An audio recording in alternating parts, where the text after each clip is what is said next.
दोस्तों, आपको याद है रामायण की वो पात्र शूर्पणखा जिन्हें श्री लक्ष्मण जी ने उनका नाक काट दिया था।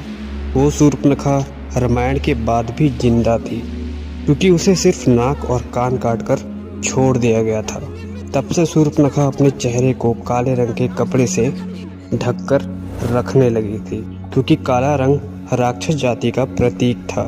यह शूर्पणखा के वंशज ही आज इस्लाम धर्म के मुस्लिम लोग हैं क्योंकि श्री राम जी द्वारा रावण के वध के बाद शूर्पणखा राक्षस जाति के कुल गुरु शुक्राचार्य के आश्रम में रहने लगी थी। शूर्पणखा ने ही रावण के वध के बाद शुक्राचार्य जी से राक्षस जाति की सुरक्षा करने के लिए शुक्राचार्य जी से सहायता मांगी। राक्षसों का वंश खत्म ना हो इसलिए शुक्राचार्य ने शिव जी की आराधना की। तब शिव जी ने अपना स्वरूप देकर शिवलिंग शुक्राचार्य को देकर कहा कि जिस दिन कोई वैष्णव और ब्राह्मण इस पर जल चढ़ा देगा उस दिन राक्षस जाति का नाश हो जाएगा।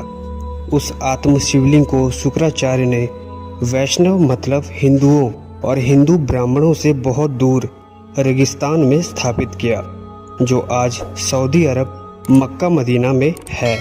यह मक्का पहले मक्केश्वर नाम से जाना जाता था, फिर बाद में इसे इस्लामों द्वारा मक्का मदीना का नाम दिया गया। यहाँ पर हिंदुओं का जाना इसी वजह से मना है और इसी वजह से मुस्लिम लोग इस शिवलिंग को पत्थर मारकर खंडन करते हैं। शिवलिंग के पास ही पवित्र पानी का स्रोत भी है जिसे जमजम का पानी कहा जाता है। वैसे तो यह पानी बहुत ही ज़्यादा पवित्र है। मक्का को इसलिए काले रंग के शिविर से ढका गया है क्योंकि यह काला रंग संपूर्ण राक्षस जाति का प्रतीक होता है। शूर्पणखा जो उस समय अपने चेहरे को ढककर रखती थी, वही परंपरा उसके वंशज की औरतें भी आज करती आ रही है, जिन्हें आज हम मुसलमान कहते हैं। मुसलमानों का शुक्रवार के दिन जुम्मा भी शुक्राचार्य के नाम के अक्षरों को लेकर मनाया जाता है, जो कि यह बहुत ही चर्चित है। आइए अब जानते हैं इस्लाम कैसे पैदा हुआ। असल में इस्लाम कोई धर्म नहीं है, यह एक मजहब है और दिनचर्या है। मजहब का मतलब होता है अपने कबीले के ग्रोह को बढ़ाना। यह बात सब जानते हैं। हजरत मोहम्मद अरबी वासी है। अरब देशों में सिर्फ रेगिस्तान पाया जाता है, वहाँ पेड़ पौधे नहीं है, इसलिए वहाँ मरने के बाद जलाने के लिए लकड़ियाँ ना मिलने के कारण जमीन में ही दफन कर दिया जाता था। रेगिस्तान में हरियाली नहीं होती थी। ऐसे में रेगिस्तान में हरा चटक रंग देखकर अरबी लोग दूर से ही चले आते थे, जो कि एक अट्रैक्शन का काम करता था। हरियाली से स्नेह होने के कारण ही हरा रंग उनके धर्म का प्रतीक धीरे धीरे बन गया।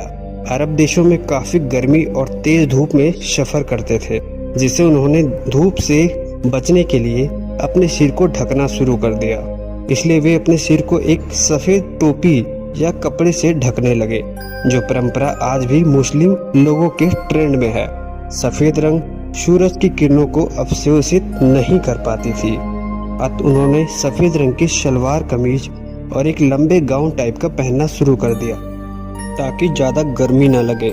अब रेगिस्तान में ना तो खेत थे, ना कोई अनाज और ना ही पेड़ पौधे और ना ही फल, इसलिए वहाँ के लोग जानवरों को काट कर खाने लगे और जिसे कुर्बानी का नाम दिया गया।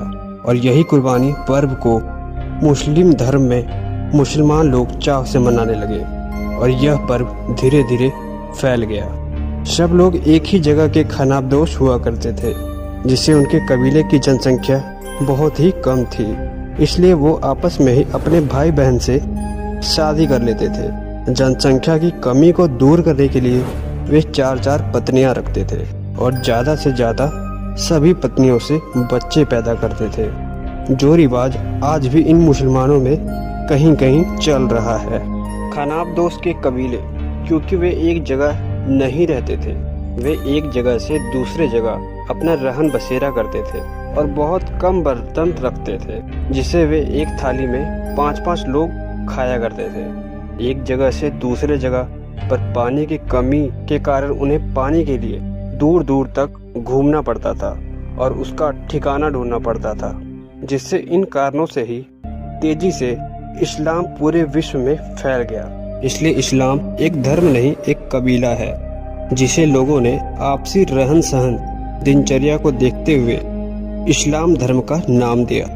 कोई मुस्लिम इस बात को माने या ना माने, पर यह बात बिल्कुल सच है कि इस्लाम धर्म के मुस्लिम लोग ही आज शूर्पनखा और शुक्राचार्य के वंश हैं। दोस्तों, अगर आपको ये वीडियो पसंद आई है तो चैनल को लाइक, कमेंट, शेयर और चैनल को जरूर सब्सक्राइब कर देना। धन्यवाद। मिलते हैं आपको नेक्स्ट वीडियो में।